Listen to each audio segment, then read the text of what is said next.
Oke, Assalamualaikum warahmatullahi wabarakatuh. Ketemu lagi dengan channel kami Matematika Hebat. Di video kita kali ini kami akan mencoba membahas materi, yaitu tentang soal ujian sekolah atau US, mata pelajaran matematika untuk tingkat SMP kelas 9 tahun ajaran 2023. Namun sebelum kita lanjut, jangan lupa like, subscribe, komen, dan share video kami. Semoga videonya bermanfaat dan mudah-mudahan bisa menjadi amal jariah untuk kami nantinya. Nah, sekarang langsung saja kita bahas soal-soalnya. Perhatikan soal yang pertama, hasil dari dalam kurung 8 pangkat negatif 2 tutup kurung pangkat 5/6 adalah. Oke, perhatikan langkah-langkah ataupun cara penyelesaiannya. Ingat, 8 itu kan sama nilainya dengan 2 pangkat 3. Tutup kurung, jangan lupa pangkat negatif 2 di luarnya. Lalu buat kurung lagi, di luarnya jangan lupa pangkat 5/6-nya. Sama dengan, perhatikan 2, pangkat 3 dikali dengan pangkat 2. Pangkat yang di luar ini boleh kita kalikan. 3 dikali negatif 2 hasilnya negatif 6. Maka di sini jadinya itu 2 pangkat negatif 6. Tutup kurung, pangkat di luarnya 5/6. Sama dengan, perhatikan, 6 negatif 6 dibagi 6 hasilnya negatif 1. Lalu sekarang jadinya itu 2 pangkat negatif 1 dikali positif 5 hasilnya negatif 5. Sama dengan ini kan pangkatnya negatif, maka rubah ke dalam bentuk pangkat positif. Caranya 1/2 pangkat positif 5. Sama dengan berapa nih? 1/2 pangkat 5. 2 kali 2 kali 2 kali 2 dikali 2. Angka 2-nya sebanyak 5 buah. Berapa hasilnya? Tentunya yaitu 32. Sehingga jawabannya yaitu 1/32. Maka pilihan jawaban yang tepat di sini adalah D. Seperti ini dia cara penyelesaiannya. Lanjut, sekarang kita masuk ke soal yang nomor 2. Hasil dari 3 akar 2 dikali akar 75 dibagi akar 54 adalah. Oke, perhatikan langkah-langkah ataupun cara penyelesaiannya. 3 akar 2 dikali akar dari, perhatikan, 75 itu kan nilainya sama dengan 25 dikali dengan 3. Kenapa harus dirubah menjadi 25 dikali 3? Karena angka 25 ini bisa ditarik akarnya, ya kan? Di mana hasil dari akar 25 yaitu 5. Lanjut dibagi. Akar 54. Ini sama nilainya dengan akar dari 9 dikali 6. Ya kan? 96 hasilnya 54. Kenapa harus 9 dikali 6? Kenapa tidak perkalian angka yang lainnya? Karena angka 9 ini bisa ditarik akarnya. Yaitu akar 9 nilainya 3. Lanjut sama dengan 3 akar 2 dikali. Perhatikan sekali lagi akar 25. Itu hasilnya 5. Baru setelah itu akar 3, lalu dibagi. Akar 9, hasilnya 3, baru setelah itu kita tulis akar 6. Sama dengan, ini kan bentuk ini sama bentuknya dengan, perhatikan, 3 akar 2 dikali 5 akar 3 dibagi dengan 3 akar 6. Ini bentuknya sama saja, oke? Maksud dan tujuannya sama, cuma posisinya saja yang berbeda. Oke, lanjut sama dengan.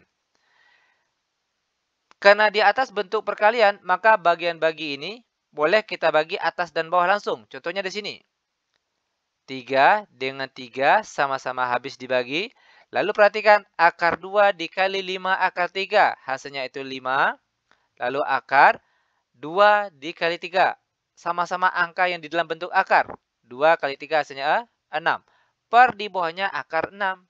Sama dengan akar 6 sama-sama habis dibagi, maka yang tinggal itu angka 5. Itu artinya pilihan jawaban yang tepat di sini tentunya adalah B. Seperti ini dia cara penyelesaiannya. Lanjut, sekarang kita masuk ke soal yang nomor 3. Pedagang mangga membeli sekeranjang mangga dan menjualnya dengan harga Rp250.000. Jika pedagang tersebut memperoleh keuntungan 25%. Harga pembelian mangga tersebut adalah. Oke, perhatikan langkah-langkah penyelesaiannya. Biar mudah untuk menyelesaikan soal seperti ini, tulis yang diketahui terlebih dahulu. Nah, kalau kita lihat di sini, di soal ini, yang diketahui itu ada harga jual, ya kan? Harga jual. Atau di sini kita simbolkan dengan J saja. Yaitu sama dengan Rp250.000. Selanjutnya ada laba atau untung. Oke, untung. Persen untungnya di sini yaitu 25%. Yang ditanya apa di sini? Yaitu harga beli. Ini yang akan kita cari. Atau yang sering disingkat dengan M. Nah, ini yang akan kita cari. Nah, sekarang perhatikan cara penyelesaiannya. Di mana di sini sudah diketahui yaitu persen untung. Maka gunakanlah rumus persen untung. Di mana rumusnya yaitu, perhatikan, persen untung. Oke, persen untung itu sama dengan harga jual yang disingkat J saja dikurangkan dengan harga beli atau M per harga beli M dikali dengan 100%. Perhatikan persen untung yaitu 25%. Sama dengan harga jualnya tadi Rp250.000. Dikurangkan dengan harga beli M, ini akan kita cari, berarti dia tetap M, per di bawahnya M, dikali dengan 100%. Perhatikan, karena bagian sini bentuk perkalian, maka kalau ada yang sama antara kiri dan kanan boleh kita coret. Di sini bentuk persennya sama, maka boleh kita coret. Selanjutnya kita kali silang. Perhatikan 25 kali M hasilnya 25M. Sama dengan selanjutnya 100 ini kita kalikan satu per satu ke angka bagian sini. Pertama 100 dikali 250.000. Kita peroleh hasilnya 25 juta. Lalu dikurang 100 kali M hasilnya 100M. Lanjut. Perhatikan kelanjutannya.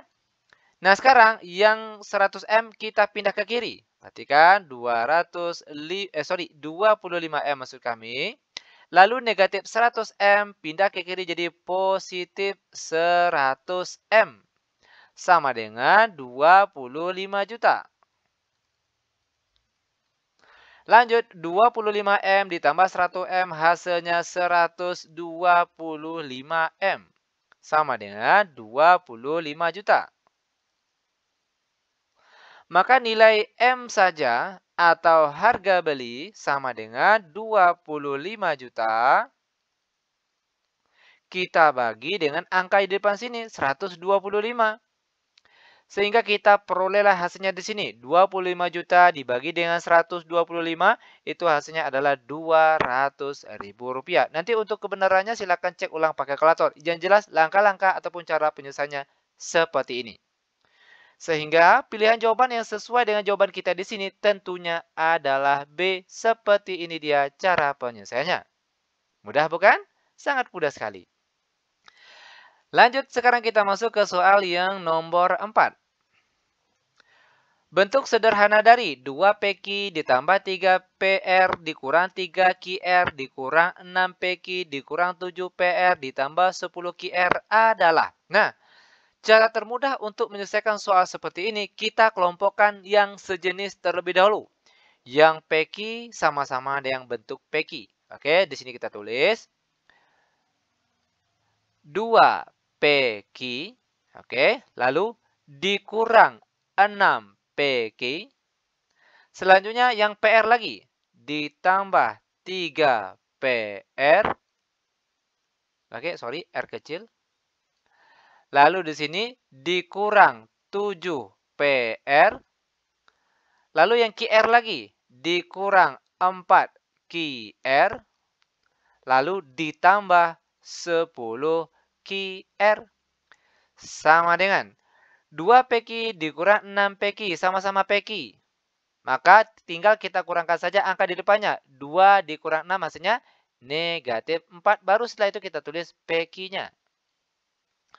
Lanjut lagi.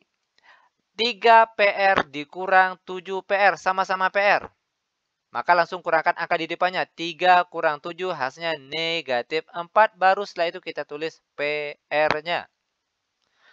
Lalu bagian terakhir di sini perhatikan. Negatif 4 QR ditambah 10 QR. Negatif 4 tambah 10 berapa? Yaitu positif 6. Jangan lupa di belakangnya tulis QR-nya.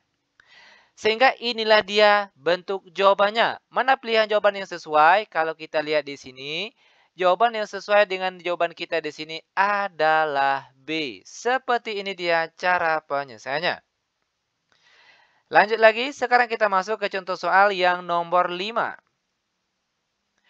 Diketahui rumus fx sama dengan 2x kurang 5. Jika fk sama dengan negatif 15, maka nilai k adalah... Oke, ini sangat mudah sekali.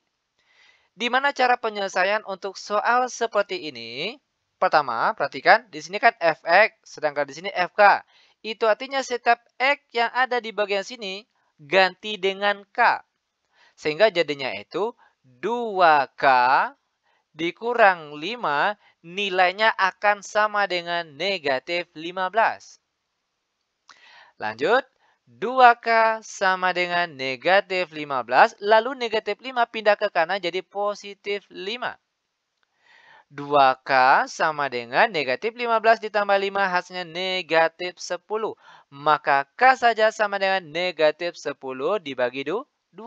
Dan negatif 10 dibagi 2 tentunya hasilnya adalah negatif 5. Sehingga pilihan jawaban yang sesuai di sini adalah B. Seperti ini dia cara penyelesaiannya.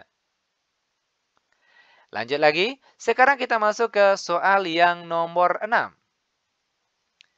Persamaan garis yang melalui titik negatif 2, negatif 3, dan bergradien 1/2 adalah. Oke, perhatikan di sini. Yang diketahui ada sebuah titik. Oke, titiknya itu negatif 2, negatif 3. Lalu gradien atau nilai M-nya.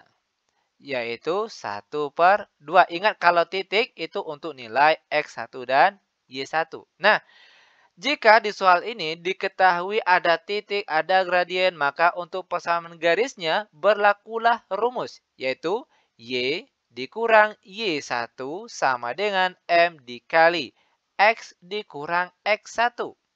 Perhatikan, Y dikurang untuk nilai Y1-nya tadi, yaitu negatif 3.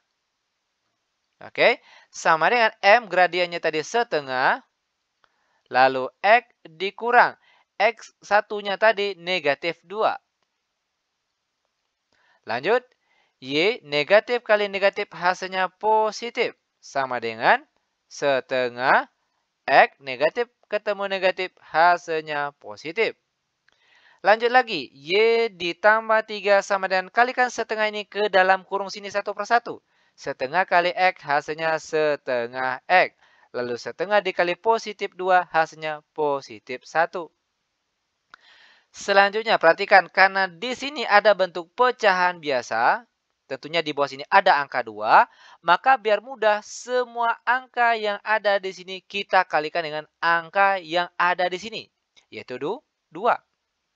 Sehingga jadinya sekarang Y kali 2 hasilnya 2Y. Lalu ditambah 3 kali 2 hasilnya 6 sama dengan 1/2 dikali 2 hasilnya 1X. Oke, di sini ada X. Atau boleh juga ditulis X saja. Lalu ditambah 1 kali 2 hasilnya 2. Perhatikan pilihan jawabannya. Angka di sebelah kanannya 0. Itu artinya setiap yang ada di sebelah kanan ini kita pindahkan ke sebelah kiri. Biar yang sebelah kanan jadi 0. Perhatikan. 2Y dikurang X, ya kan? Positif X pindah ke kiri jadi negatif X. Lalu ditambah 6, lalu positif 2 pindah ke kiri jadi negatif 2. Sehingga sebelah kanannya sama dengan 0. Lanjut, 2Y kurang X.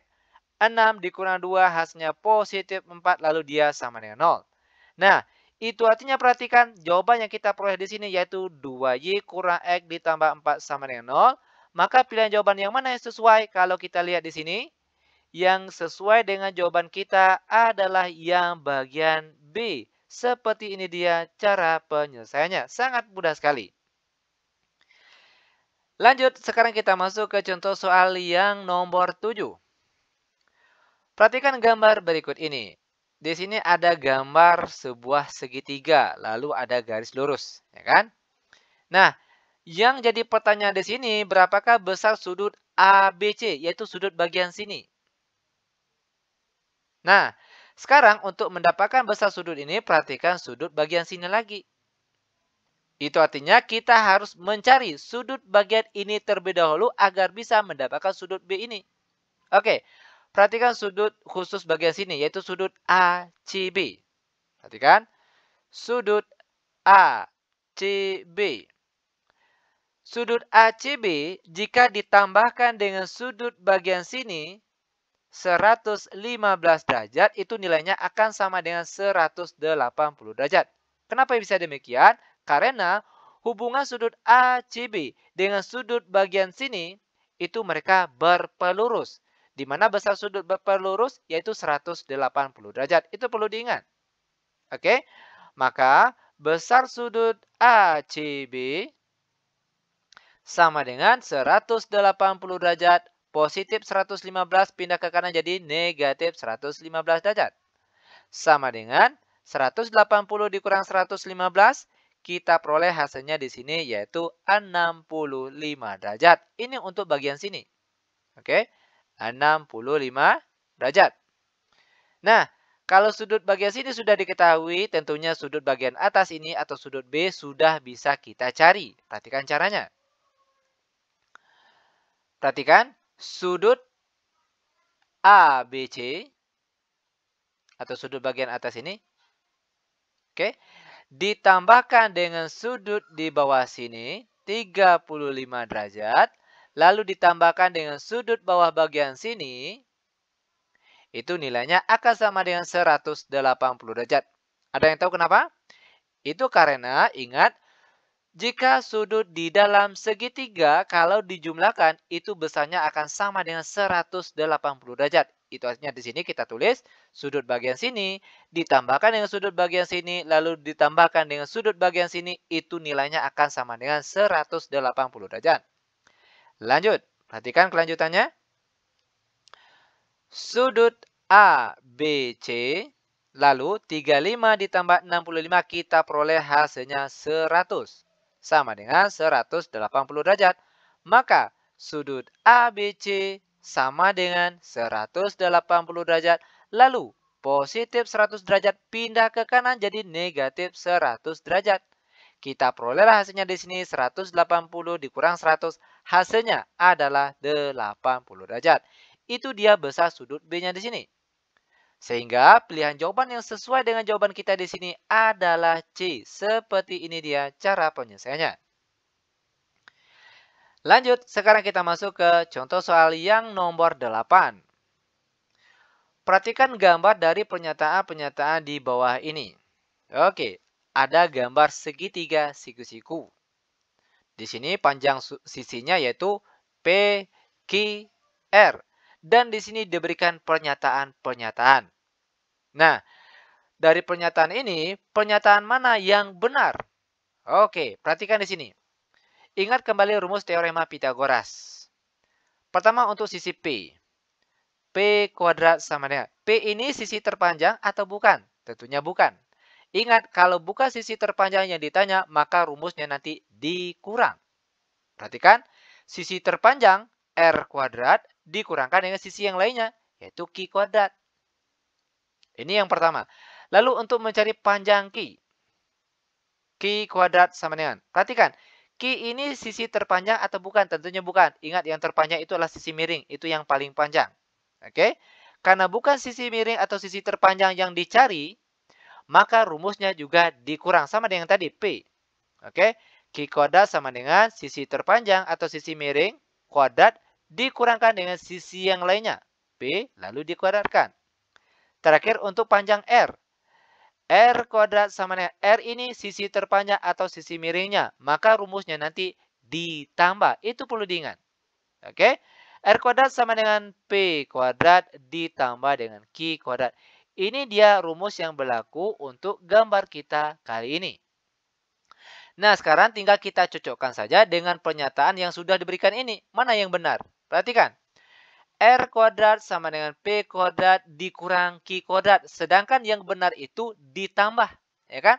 Maka pernyataan yang nomor 1 ini salah. Lanjut lagi yang kedua. R kuadrat sama dengan P kuadrat ditambah Q kuadrat. Ternyata sama dengan jawaban kita di sini. Itu artinya untuk bagian kedua ini dia benar. Lanjut ke pernyataan yang ketiga.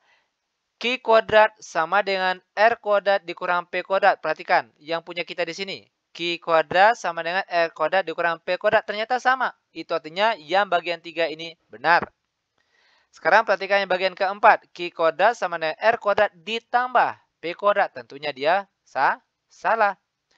Maka kalau kita lihat di sini pernyataan yang benar yaitu 2 dan 3. Mana pilihan jawaban yang tepat di sini? 2 dan 3, yaitu adalah C. Ini dia jawabannya. Lanjut, sekarang kita masuk ke soal yang nomor 9. Tabel berikut adalah data nilai ulangan matematika suatu kelas. Ada nilai, ada frekuensi. Berarti bagian atas ini itu untuk nilai dan bagian bawah ini untuk frekuensi. Banyak siswa yang mendapat nilai kurang dari 7 adalah, ingat angka yang kurang dari 7 berapa? Tentunya adalah 6, 5, dan 4 kalau untuk soal kita di sini. Maka fokus kita cukup bagian sini saja, yang kurang dari 7 tadi. Ingat sekali lagi, nilai berarti bagian atas yang kurang dari 7. Itu artinya 6, 5, dan 4. Sekarang perhatikan banyaknya yang memperoleh nilai 4, 5, 6 tadi. Perhatikan, yang pertama untuk nilai 4. Diperoleh sebanyak 6 orang. Lalu ditambahkan dengan yang mendapat nilai 5. Itu ada 11 orang. Lalu ditambah lagi banyak orang yang mendapat nilai 6. Ada 10. Maka di sini tinggal kita jumlahkan saja. 6 ditambah 11 hasilnya 17. Ditambah 10 hasilnya 27. Sehingga banyaknya siswa yang mendapat nilai kurang dari 7. Yaitu sebanyak 27 orang. Maka pilihan jawaban yang sesuai di sini adalah B. Seperti ini dia cara penyelesaiannya.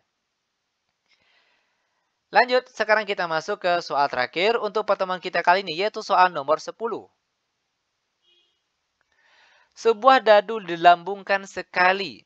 Peluang munculnya mata dadu genap adalah. Oke, ini tentang peluang munculnya. Oke, ingat rumus peluang suatu kejadian? Yaitu PA, peluang suatu kejadian A, sama dengan NA, banyak kejadian A per NS, banyaknya sampel. Sekarang perhatikan untuk sampelnya terlebih dahulu. Sebuah dadu. Nah, berapa banyak sampelnya? Perhatikan, mata dadu itu ada berapa banyak? Tentunya ada 1, angka 1, lalu angka 2, angka 3, angka 4, 5, dan 6. Ini untuk mata dadu.